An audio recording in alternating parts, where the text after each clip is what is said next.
And thank you to all of our presenters who have joined this live Q&A session, as well as all of the attendees who are logging in from India. As you all know, the theme behind today's agenda is the expertise New Zealand has to offer. And I will start by introducing Dr. Leon Furi, who is joining this session on behalf of Te Pukenga, who presented earlier on their, amongst other things, their internationalisation plans moving forward. Kia ora, Leon. Kia ora, Stefano. We're also joined by Josh Williams, the Principal Consultant at Skills Consulting Group, who presented today on New Zealand's work-based learning model and apprenticeships, as well as sharing his extensive expertise across New Zealand's industry training system. Kia ora, Josh. Kia ora tatou, greetings. And finally, we have with us Darren Conway, who is both the Chair of English New Zealand and the Managing Director of Languages International. Through Darren's earlier presentation, he provided a comprehensive overview on the English language training landscape in New Zealand. Kia ora, Darren. Kia ora, Tato.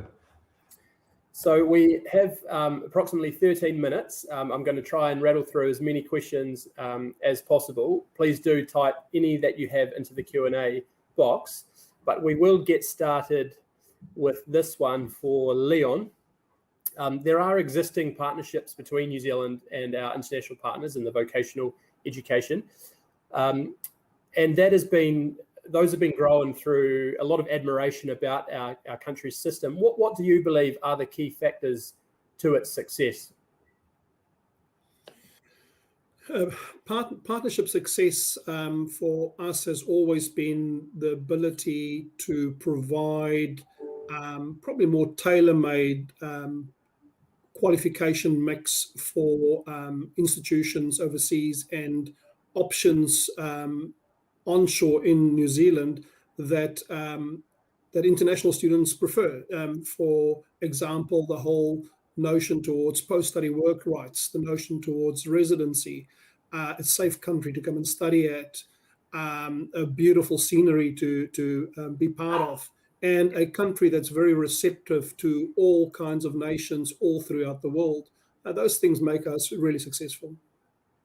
Thank you, Leon. And there are obviously existing partnerships between the individual polytechnics, for example. If there are partners watching now, what is the recommended approach? Should they continue approaching the individual polytechs or working with the wider Te Pukenga establishment? Ben, there's roughly about 100 known significant partnerships between various polytechs and partnered institutions across the world. We want those to continue in the way that they are currently continuing. So we don't want to lose any of those. At some point in time, that will move towards a relationship towards a central entity, which is Te Pukenga. So all 16 polytechs in New Zealand fall under that one umbrella, and legally they'll be the holder moving forward. So going forward, any new relationship that we'll be developing will be through the Te Pukenga arrangement rather than individual subsidiaries or polytechs. But for now, keep those good relationships. It will roll up. The big benefit for countries and for agents out there is the fact that you're not dealing to one specific polytech in one specific region. You are dealing with one institution called Te Pukenga that have got over 60 campuses nationwide all throughout New Zealand. Okay, thank you, Leon. One question for you here, Josh. What is also always recognised by our partner countries is New Zealand's work-based learning model. And as you touched on during your presentation, that's only increased with the latest reform. Can you perhaps explain further how that model enables employers to connect and work closely with vocational education institutions? Yeah, well, I think the first thing is we've been really fortunate in New Zealand to have quite a strong and stable system for quite a long period of time. I think we were second in the world with a qualifications framework, and right at the same time developed these intermediary organisations to support the employers to both set the occupational standards and make the arrangements for people working in the industry to complete. So, I mean, that's been a system that's evolved, and there's been several reviews, and we're doing a big one now. Big integration between our work-based and provider-based systems in New Zealand. So look, I think what we've got to offer there is a lot of know-how and lessons learned along the way. Some good, some not so good. But as I say, I think we can show on the evidence we've got a high level of training culture among our employers, and that's in terms of the formal system. Thanks, Josh. And I understand Skills Consulting Group has done some work, obviously across Asia, particularly in Southeast Asia. Are you able to provide any examples of some of that work that might be, opportunities for some of our attendees currently listening? Yeah, thanks, Ben. One I'd pick up on immediately is we've just picked up some work through UNESCO in Vietnam. The Vietnamese government last March 2020, has announced that it wants to create a national qualifications framework. So again, ours is 27, 28 years old. But what we can do is bring the best using a lot of our international connections in terms of looking at options, skills frameworks, qualifications frameworks, how to assess apprenticeship systems, how that all plays together in a quality management and consistency sense. So we can provide some of that New Zealand know-how and experience based on what we've done here, but also with who we've worked with around the world. Thank you, Josh. Darren, over to you. Probably similar to the vocational education sector, the English language training sector has gone through, well, not so much a reform, but some challenges of late, obviously with COVID. Where is the future direction of the sector heading, do you think, in New Zealand as it looks to overcome the challenges and explore potentially some new opportunities? Oh, certainly in the interim, before the borders are fully reopened, those that can are moving programs online or have moved programs online. But where we offer value from New Zealand is not in general English, because there's plenty of free language training material available around the world. But for people that are still planning to come here on academic pathways and want content that's more relevant than generic global material, to prepare them for possibly entry into university or ITPs or other areas, other sectors in New Zealand. So the bulk of online training that's happening at the moment is in the academic English space. There's a little bit of teacher training going on. That will probably continue a little more in the future, even once the borders are open. But the long term, we're mainly in the language travel business, and the old bread and butter won't disappear. Thanks, Darren. You touched on this in the presentation, but for those listening, are you able to please clarify the difference between the New Zealand certificate in the English language and the accredited pathway assessment, please? New Zealand certificate in English language is a well-established program now, 7 or 8 years old, available in at least 5 levels, and which provides direct entry into all other sectors with the correct level of qualification. So with level 4, students can go into undergraduate programs, level 5 into postgraduate programs if they're successful. That the approved pathway accreditation agreement between English New Zealand and Universities New Zealand is only for the university pathway.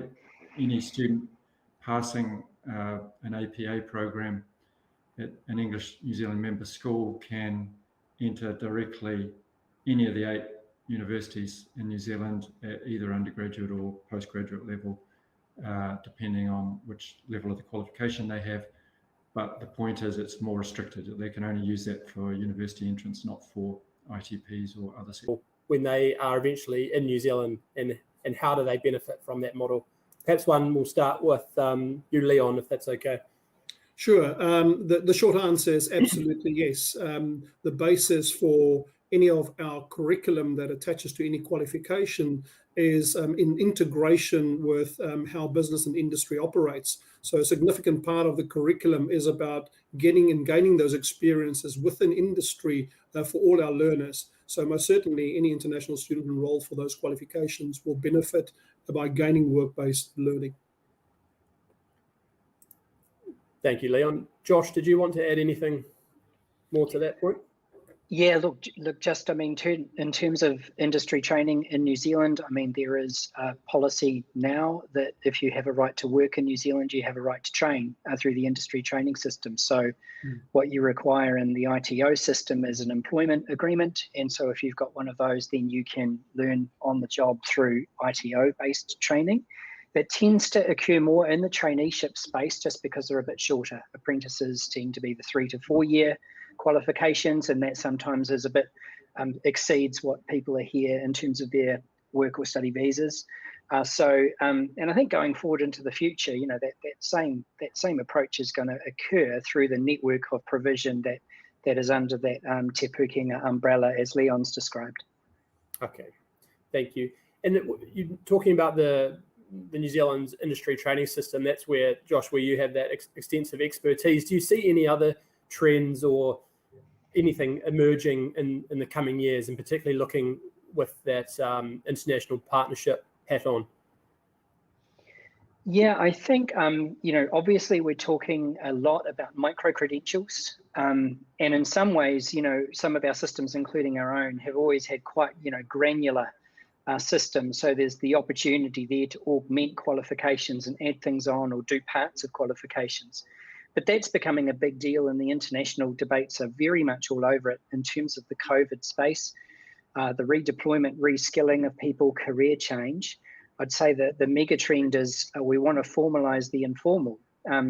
Everybody gets trained at their workplace, but whether they get trained for recognized credentials is a different question and a different choice. So it's really about making sure that our systems are able to do that. We can recognize people's skills and experience based on what they've done. Or that they can do things that are quite digestible in short chunks, and they can build up those skills over time. All right, thank you, Josh. One here for you, Leon. There, in some of our partner countries in Asia, it's often a perception challenge for the vocational education sector, and when comparing to the university sector, for example. Is that something that Te Pukenga is aware of, or the sector is aware of, and how does New Zealand overcome those challenges to present the sector to an international audience? Yeah, it's a matter of choice. Our model in New Zealand is very much based on the Australian model as well. That's the TAFE system, where we've got the dual qualification set. Our partners should remember that only about half of our portfolio in Te Pukenga is in the vocational space. The other half is level 7 plus qualifications that we offer. So we offer the whole range, and most of the providers from certificate level through managed apprenticeships all the way to postgraduate qualifications. It is very much an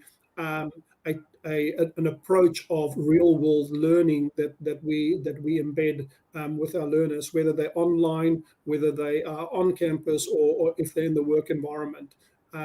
So it's complementary to the university system, depending on the type of learner that we have in front of us. Mm-hmm. Thanks, Leon. It's very unique to New Zealand, I know. Darren, finishing this one with you, we've got about a minute left.